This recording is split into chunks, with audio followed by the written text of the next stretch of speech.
வணக்கம். நீங்கள் இணைந்து கொள்வது நியூஸ் போஸ்டின் மதிய நேர பிரதான செய்தியுடன். விரிவான செய்திகளுக்கு செல்லும் முன்னர் முதலில் தலைப்புச் செய்திகள்.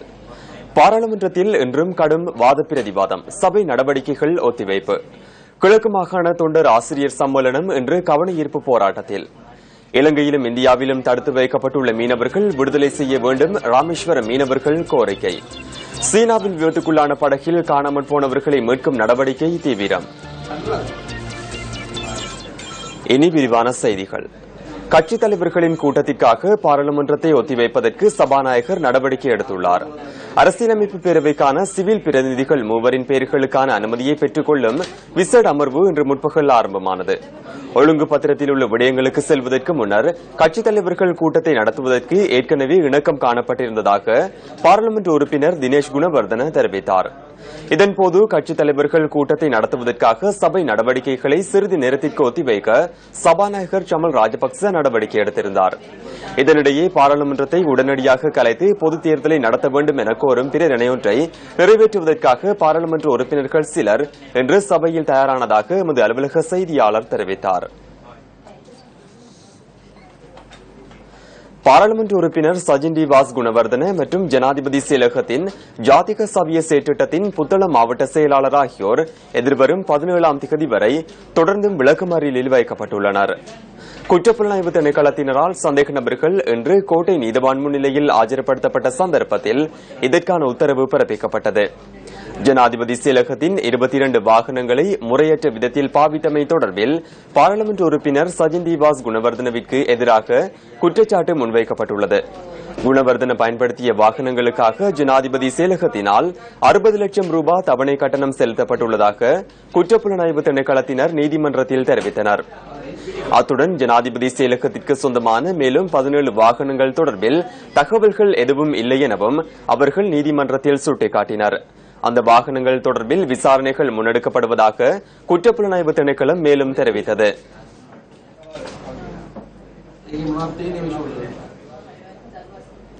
இலங்கை இந்திய மீனவர்களின் வாழ்வாதாரத்தை பாதுகாப்பதற்கு இந்திய மத்திய அரசாங்கம் நடவடிக்கை எடுக்க வேண்டும் என ராமேஸ்வரம் மீனவர்கள் கோரிக்கை விடுத்துள்ளனர். இரண்டு நாடுகளினதும் கடற்படையினர் தொடர்ச்சியாக மீனவர்களை கைது செய்வதால் அவர்களின் வாழ்வாதாரம் பாதிக்கப்படுவதாக தெரிவித்து ராமேஸ்வரத்தில் மீனவர்கள் கண்டன ஆர்ப்பாட்டம் நடத்தினர். ராமேஸ்வரத்தில் மீன்பிடி அனுமதி சீட்டு வழங்கப்படுகின்ற அலுவலகத்தில் அனைத்து மீனவ சங்க தலைவர்கள் கூட்டமும் நடத்தப்பட்டது. இதன்போது இலங்கை சிறையில் உள்ள 14 தமிழக மீனவர்களையும் இலங்கையில் உள்ள தமிழக மீனவர்களின் 18 படகுகளையும் உடனடியாக மீட்பதற்கு மத்திய அரசாங்கம் நடவடிக்கை எடுக்க வேண்டும் என தீர்மானம் நிறைவேற்றப்பட்டது. இந்த கூட்டத்தை அடுத்து ராமேஸ்வரம் மீனவ சங்க தலைவர் எமரிட் நியூஸ் போஸ்டுக்கு கருத்து வெளியிட்டார். 45 நாள் தடைகாலம் முடிஞ்சு மீன் பிடிக்க போய் 2வது நாள் 3 படகுகளையும் 14 மீனவர்களையும் இலங்கை கடற்படை சிறைபிடிச்சிருக்காங்க. சிறைபிடிச்சதை கண்டிச்சு இன்னைக்கு டோக்கன் ஆபீஸ்க்கு முன்னாடி ஒரு அவசர கூட்டம் இன்னைக்கு காலையில 6 மணிக்கு நடந்துச்சு. அந்த கூட்டத்தில் இலங்கை கடற்படை பிடிச்ச படகுகளை உடனடியாக விடுதலை பண்ணணும். அதே மாதிரி இந்திய கடற்படை பிடிச்ச இலங்கை படகுகளை உடனே விடுதலை பண்ணணும். மாறி மாறி இரு நாட்டு படகுகளையும் பிடிக்கிறதுனால மீனுடைய வாழ்வாதாரம் கடுமையா பாதிக்கப்பட்டிருக்கு. அதனால உடனடியாக விடுதலை பண்றதுக்கு உண்டான நடவடிக்கை எடுக்கணும் தீர்மானம் போட்டா. இது போக பிரதமர் மோடி அவர்கள் இந்த பிரச்சனையில நேரடியா தலையிட்டு அந்த பாதிக்கப்பட்ட படகுகளையும் மீனவர்களையும் விடுதலை பண்றதுக்கு நடவடிக்கை எடுக்கணும். பேச்சுவார்த்தை நடத்தி பாரம்பரிய இடத்துல மீன் பிடிக்கிற உரிமையை மீட்டு தரணும் அப்படின்னு சொல்லி நாங்க தீர்மானம் போட்டிருக்கோம். இது 12ஆம் தேதிக்குள்ள எங்களுடைய படகுகளையும் மீனவர்களையும் விடுதலை செய்ய தவறும் பட்சத்தில் தமிழகம் தழுவிய போராட்டத்தை, அதாவது காலை வரையற்ற வேலை நிறுத்தம் செய்து தமிழகம் தழுவிய போராட்டம் நடத்துவதா நாங்க இன்னைக்கு தீர்மானம் போட்டிருக்கோம். ஆகையினால உடனடியா மீனவர்களையும் படகையும் விடுதலை பண்ணணும். இன்னைக்கு மீனவர்களே கடல்ல கால் வைக்கிறதுக்கு இன்னைக்கு அச்சத்துல போய்க்கிட்டு இருக்கோம். திரும்பி வருவோமா வரமாட்டோமா அப்படின்னு சொல்ற ஒரு நிலை இன்னைக்கு மீனவர் மத்தியில் ஏற்பட்டிருக்கு.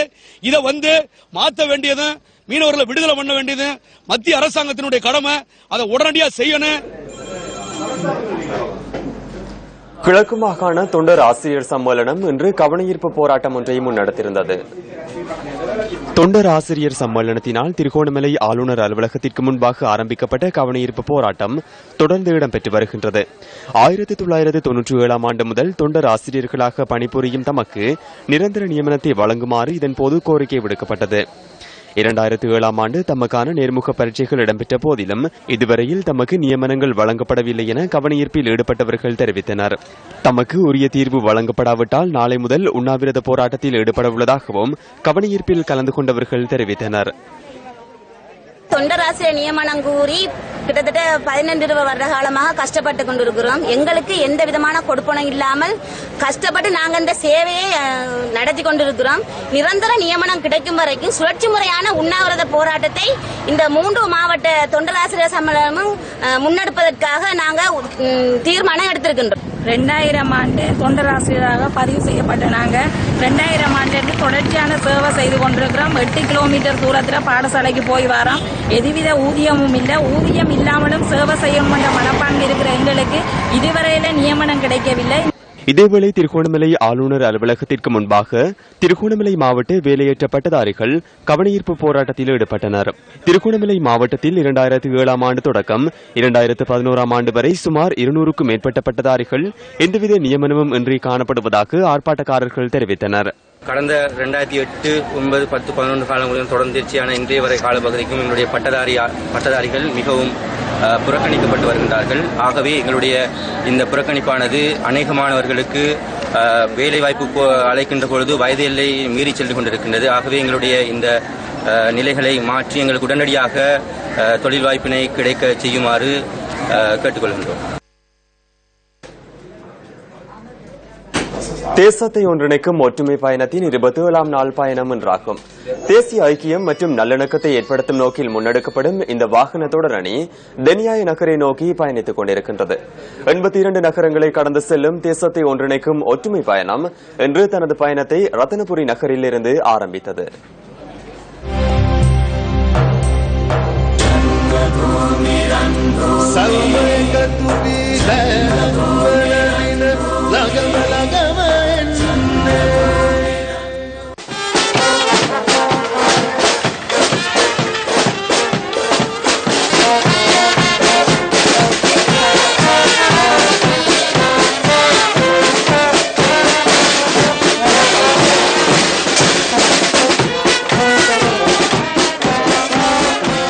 பல நகரங்கள் கிராமங்களை கடந்து பலரின் ஆசீர்வாதங்களை பெற்ற தேசத்தை ஒன்றிணைக்கும் ஒற்றுமை பயண வாகன தொடரணிக்கு ரத்தினபுரி மக்களால் உற்சாக வரவேற்பு அளிக்கப்பட்டுள்ளது. ரத்தினபுரி பகுதி வாழ் மக்களின் ஆதரவுடன் வரவேற்பு நிகழ்வுகள் ஏற்பாடு செய்யப்பட்டிருந்தன.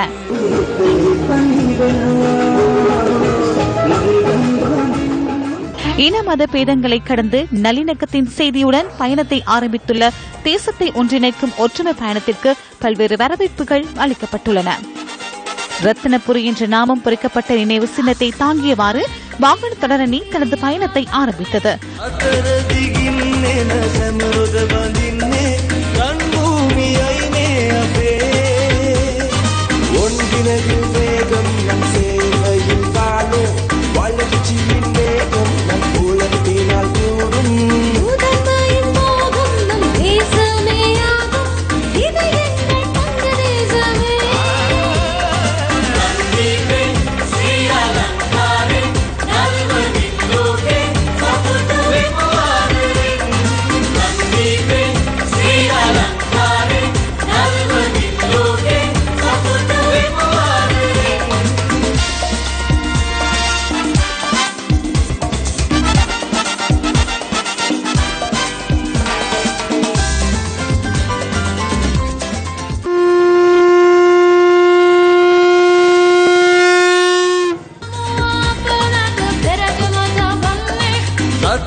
ரத்தினபுரி மக்களின் ஆசீர்வாதத்தினை பெற்ற வாகன பேரணி களவாணி நகரை சென்றடைந்தது.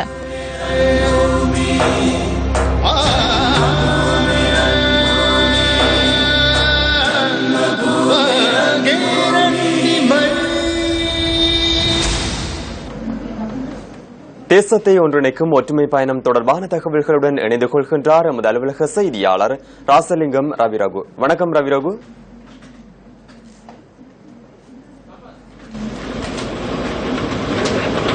வணக்கம் கிஷான்.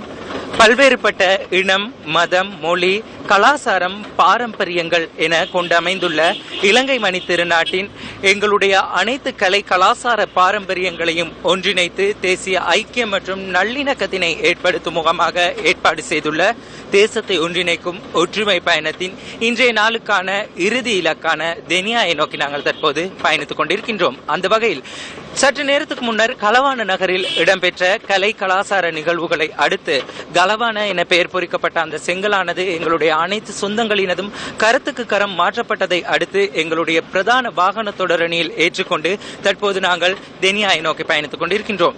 குறிப்பாக இன்றைய தினமானது இலங்கை திருநாட்டில் ரத்தின கற்கள் செறிந்து காணப்படும் ரத்தினபுரி நகரில் காலை 9 மணியளவில் ஆரம்பிக்கப்பட்டு அங்கிருந்து கலவான நோக்கி பயணித்த எங்களுடைய வாகன தொடரணி தற்போது தெனியாய் நகரை பயணித்துக் கொண்டிருக்கின்றது. ஆகவே இனம், மதம், மொழி, கலாசாரங்கள் கடந்து தேசிய ஐக்கியம் மற்றும் நல்லிணக்கத்தினை ஏற்படுத்துவதற்கு எங்களுடைய அனைத்து சொந்தங்களுக்கும் சந்தர்ப்பம் ஏற்பட்டுள்ளது. அனைவரும் வீதியின் இரு மருங்கிற்கும் வருகை தந்து தேசிய கொடிகளை அசைத்து இந்த உன்னதமான புரட்சிகர பயணத்தில் நீங்களும் இணைந்து கொள்ள முடியும் என்பதனை இந்த வேளையில் நினைவுபடுத்திக் கொண்டு சுமார் 2 மணியளவில் தெனியாய் நகரில் இடம்பெறும் அந்த நிகழ்வுகளிலும் கலந்து கொண்டு உங்களுடைய பங்களிப்பினையும் ஆற்ற முடியும் என எங்களுடைய அனைத்து சொந்தங்களுக்கும் இந்த வேளையில் நினைவுபடுத்திக் கொண்டு தொடர்ந்தும் எங்களுடைய இந்த புரட்சிகர பயணம் தொடர்பான அனைத்து தகவல்களையும் வழங்குவதற்கு நியூஸ் பெஸ் குழாமினர் தயாராக இருக்கின்றோம். நியூஸ் பெஸ் செய்திகளுக்காக தெனியாயை நோக்கிய வாகன தொடரணியிலிருந்து ராசலிங்கம் ரவிரகு.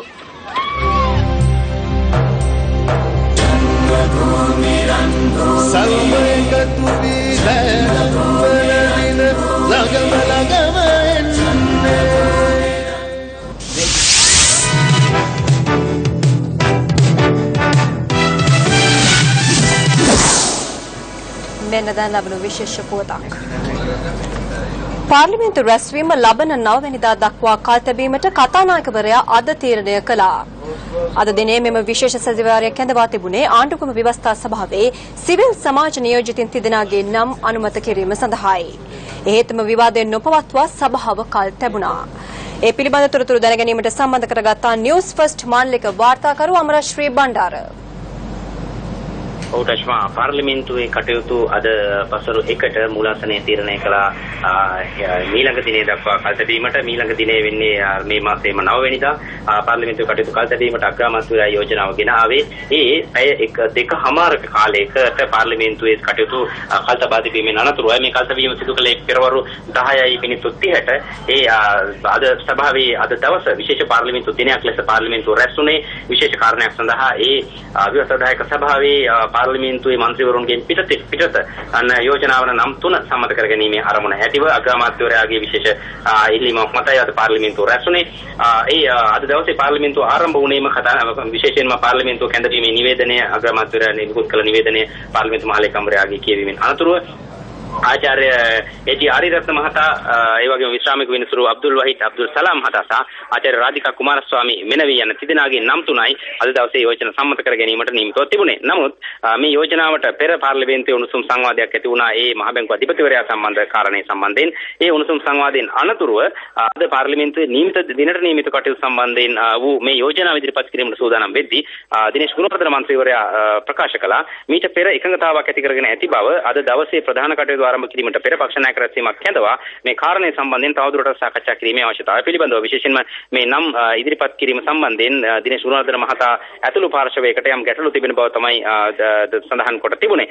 කෙසේ වෙතත් කතානායකවරයා සමග මේ සභාවේ කටයුතු කල් තැබීමට පෙරවරු 10:05 මිනිත්තු 30ට තීරණය කළේ ආණ්ඩු පක්ෂයේ යම් කාරණා ඉදිරිපත් කිරීමෙන් අනතුරුව විපක්ෂයේ අදහසට ඉඩදීමක් වශයෙන්.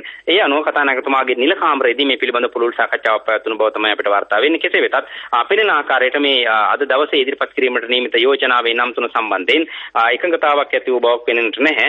මේ තත්ත්වයේ මත තමයි අද සභාවේ කටයුතු නැවත ආරම්භ වුණේ පසරු 1ට හරියටම සභාවේ කටයුතු ආරම්භ වීමෙන් අනතුරුව කතානායකවරයා දැනුම් දුන්නා මේ පිළිබඳ තීරණය අග්‍රාමාත්‍යවරයාට සභාවට දැනුම් දෙන ලෙස. ඉන් අනතුරුව අග්‍රාමාත්‍යවරයා සඳහන් කළා මන්ත්‍රීවරුන්ගේ කැමැත්ත සඳහන් ලිපි ලබා ගන්නාත් එක් මේ කටයුතු කරගෙන යාමට සඳහා පාර්ලිමේන්තුව කල් තැබිය යුතු බවට. ඒ අනුව මීළඟ දිනේත් එක් පාර්ලිමේන්තුව කල් තබන ලෙස අග්‍රාමාත්‍යවරයා ඉල්ලා සිටින අතර සභානායක ලක්ෂ්මන් කිරියල්ල මහතා මීළඟ පාර්ලිමේන්තු දිනේ 9 වෙනිදා මීට පෙර පාර්ලිමේන්තුව රැස්වුණු සතියේදී පාර්ලිමේන්තුව කටයුතු ආරම්භ කිරීම සඳහා යෝජනා වූ දිනේ එම දිනේ දක්වා පාර්ලිමේන්තුව කටයුතු කල් තිබුණා. මූලාසනයේ ඒ යෝජනාව පිළිගත්තා. මේ තමයි පාර්ලිමේන්තුවේ තත්ත්වය. අනුව පැය දෙකමාරක කාලයක් අද පාර්ලිමේන්තුවේ අත්හිටුවා තිබුණා මේ යෝජනාව පිළිබඳ සාකච්ඡා කොට තීරණයක් ගැනීම සඳහා. නමුත් අවසානයේදී අග්‍රාමාත්‍යවරයා තීරණය කොට තිබෙනවා අග්‍රාමාත්‍යවරයා යෝජනා කළ පාර්ලිමේන්තුවේ කටයුතු ඊළඟ දිනේ දක්වා කල් තැබීමට. මේයි තත්ත්වය. ස්තුතියි අමරශ්‍රී. Joel. Well, thank you, Tashma. In breaking news this afternoon, Parliament has been adjourned until the 9th of June. A special sitting of Parliament was convened today in order to approve the 3 civil nominees for the Constitutional Council. However, the House was adjourned until the 9th of June without a debate being held. When Parliament convened this morning, the Speaker adjourned the sitting for a short while at 10:30 a.m. following a request for a party leaders meeting to reach a consensus on the 3 civil representatives nominated for the Constitutional Council. The 3 civil nominees for the Constitutional Council are prominent civil society representative Dr. A.T. Ariyaratne, former UN Under-Secretary General Radhika Kumaraswamy, and former Supreme Court Justice Abdul Wahid Abdul Salam. Krish? விசேட செய்தி ஒன்று. பாராளுமன்றத்தை எதிர்வரும் 9ஆம் தேதி வரை ஒத்திவைப்பதற்கு சபாநாயகர் தீர்மானித்துள்ளார். அரசியலமைப்பு பேரவைக்கான சிவில் பிரதிநிதிகள் மூவரின் பெயர்களுக்கான அனுமதியை பெற்றுக் கொள்வதற்காக பாராளுமன்றத்தில் இன்று முற்பகல் விசேட அமர்வு இடம்பெற்றது. எவ்வாறாயினும் அது குறித்த விவாதம் இடம்பெறாது அமர்வு ஒத்திவைக்கப்பட்டுள்ளது.